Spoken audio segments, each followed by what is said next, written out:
ಹರಡುತ್ತಿರುವ ಮಂಗನ ಕಾಯಿಲೆ ಆರ್ಭಟ ದಿನದಿಂದ ದಿನಕ್ಕೆ ಹೆಚ್ಚಾಗ್ತಾನೆ ಇದೆ. ಸದ್ಯ ಮಲೆನಾಡಿನಾದ್ಯಂತ ಹೊಸದಾಗಿ 10 ಪಾಸಿಟಿವ್ ಪ್ರಕರಣಗಳು ಪತ್ತೆಯಾಗಿದ್ದು, ಶಿವಮೊಗ್ಗ ಜಿಲ್ಲೆ ಒಂದರಲ್ಲೇ 3 ಪಾಸಿಟಿವ್ ಪ್ರಕರಣಗಳು ಕಂಡುಬಂದಿವೆ. 11 ಜಿಲ್ಲೆಗಳಲ್ಲಿ 201 ಜನರಿಗೆ ಟೆಸ್ಟ್ ನಡೆಸಿದ್ದು, 10 ಜನರಿಗೆ ಕೆಎಫ್ಡಿ ಪಾಸಿಟಿವ್ ಕಂಡುಬಂದಿದೆ. ಚಿಕ್ಕಮಗಳೂರಿನಲ್ಲಿ ಹೊಸ 6 ಪಾಸಿಟಿವ್ ಪ್ರಕರಣಗಳು ಹಾಗೂ ಉತ್ತರ ಕನ್ನಡದಲ್ಲಿ 1 ಪಾಸಿಟಿವ್ ಕೇಸ್ ಪತ್ತೆಯಾಗಿದೆ. ಶಿವಮೊಗ್ಗ ಜಿಲ್ಲೆಯಲ್ಲಿ 3 ಪಾಸಿಟಿವ್ ಪ್ರಕರಣಗಳು ಪತ್ತೆಯಾಗಿವೆ.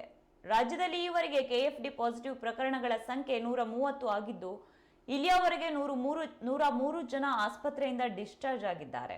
ಇನ್ನು ಕೆಎಫ್ಡಿ ಸೋಂಕಿಗೆ 4 ಜನರ ಬಲಿಯಾಗಿದೆ.